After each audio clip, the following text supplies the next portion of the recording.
Hi guys, welcome back to my channel.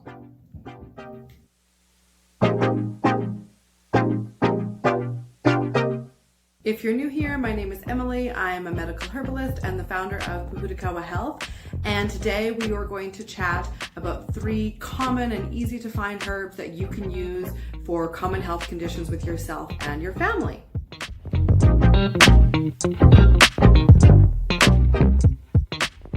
One of the things I'm super passionate about when it comes to herbal medicine is people having like their own sort of herbal first aid kit. So today we're going to talk about 3 different herbs that you've probably heard of that are easy to get a hold of, easy to grow, easy to find, easy to buy, that you can have on hand for yourself and your family when health issues strike. We are going to talk about a herb for digestion, a herb for stress, and a herb for coughs and colds. So hang out until the end and we will talk about all 3. Before we get started with the herbs, I just wanted to include a bit of a disclaimer here. If you have a serious or chronic or recurring health condition, or if you are on some serious medication, please speak to a practitioner before including herbs into your life. And by speak to, I really mean like book an appointment with. This is not really the realm of chatting to somebody in a health shop. It's super unfair to people in health shops to like expect them to be your healthcare practitioner when you have a serious medical condition.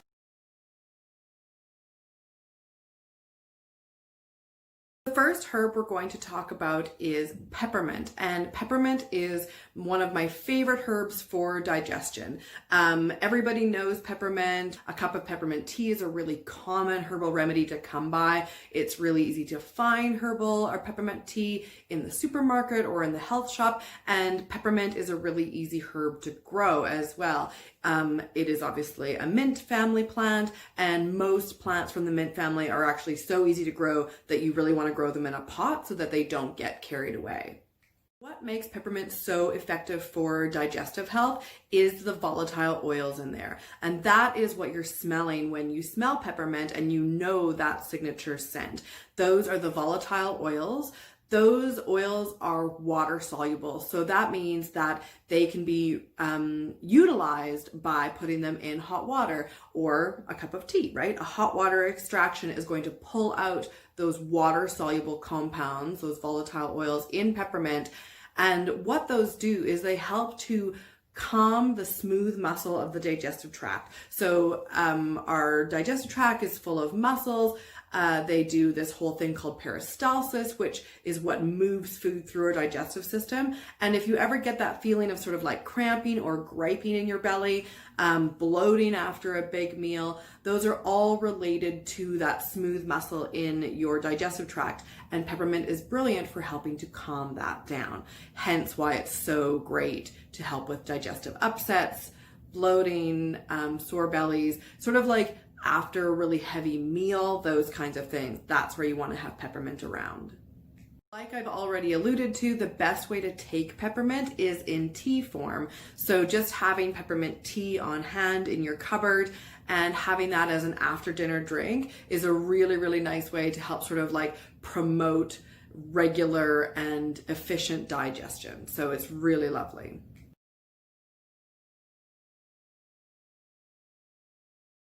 Okay, let's talk about a herb for stress now. I feel like, is it even 2021 if we are not talking about like the collective trauma that we have all been living through recently, never mind, everybody's own personal issues. I really feel that most of us would benefit from having regular stress support through both our diet, of course, but also from having plant medicine regularly in our life. And for that, my biggest recommendation is chamomile. Chamomile is another super common herb that most people are familiar with. It's a really lovely kids herb, so it's often used for children and in children's formulas. But it actually has a ton of clinical research behind it, as well as very long-standing continued traditional use. Chamomile has been used for stress, for helping to support sleep, but in clinical trials we see its use and effectiveness for like as serious as generalized anxiety disorder.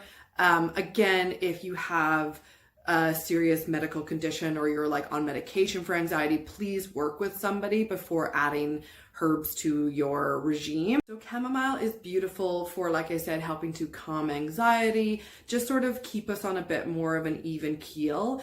And what's beautiful about it is non-addictive, so it's not like a habit forming issue. You're not going to become like dependent on chamomile. It's just like a really gentle, nourishing, building support.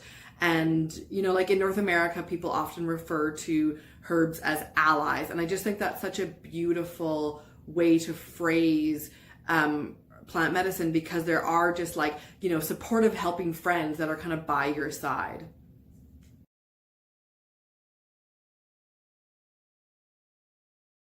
The third herb that we're going to talk about today is ginger.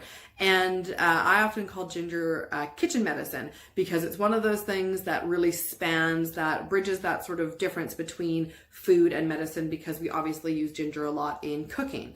But you can also use ginger medicinally as well. So I like to use ginger for coughs and colds, because ginger is what we call a mucolytic. So that means it helps to break up sticky mucus in the respiratory tract. So whether that's in your sinuses or in your chest. Ginger is another plant that is full of those volatile oils. We all know the smell and the taste of ginger. Those are the things that help to make it medicinal. It's also a really warming herb, so it's great for supporting circulation, which is just always really beneficial. Anytime we're dealing with a cough and cold, we want to like keep things moving, you know. As soon as you get kind of like stuck mucus or feel things that are kind of like stagnant in the sinuses, in the chest, that's a breeding ground for bacteria. And if we have a cold, it's likely due to a virus, and we want to keep it from getting a secondary bacterial infection. So ginger is really nice for helping to move things through the body. Another quick disclaimer when it comes to ginger, and particularly just talking about coughs and colds here, it always feels like a minefield talking about immune support in the realm of coronavirus. I please highly recommend that you still follow public health orders in your area. Please wear a mask, please social distance. Please wash your hands. That's like really great advice no matter what. And if you are concerned, or if it is like recommended within your area, you know, call the health line, get a COVID test, go, you know, be a good public citizen at the same time, and have these herbs on hand to support yourself kind of no matter what. So the way that I like to use ginger is I buy the fresh root from the supermarket, and I keep it in the freezer because I find that it just keeps really, really well, and you can use just like a cheese grater and grate it and make a cup of tea with it again. So it's another herb to have on hand that you can use as a water soluble extraction, a hot water extraction. And yeah, you're going to use it for coughs and colds, sticky like sinusy mucus kind of issue, those sorts of things. I often will add a little bit of honey with it as well. And again, if you have like a nice local honey, that has like a little bit of antimicrobial properties as well. Ginger also is quite antimicrobial. So again, it's going to be sort of like helping your body to fight the pathogens at the same time. Okay guys, that is it for me from today. I hope you really enjoyed this. So just to recap, we talked about 3 different herbs that are beneficial for really common health concerns that you should have on hand all the time. Peppermint for digestion after a meal, chamomile to support stress and your nervous system that you should drip feed into your body all day long through a beautiful cup of tea, and ginger to help break up mucus, help your body support your immune system when you have a cough and a cold, and it's also warming, and they all are good for digestion as well.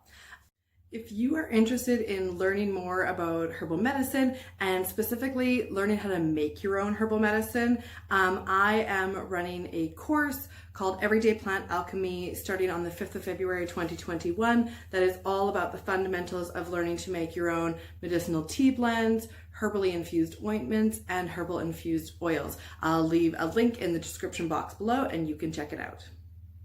I hope you enjoyed today's video. If you did, please give it a thumbs up. I would love it if you subscribed. I've got lots of great content coming out about common herbs that we should all have on hand all the time, and how to use those herbs safely and effectively with yourself and your family.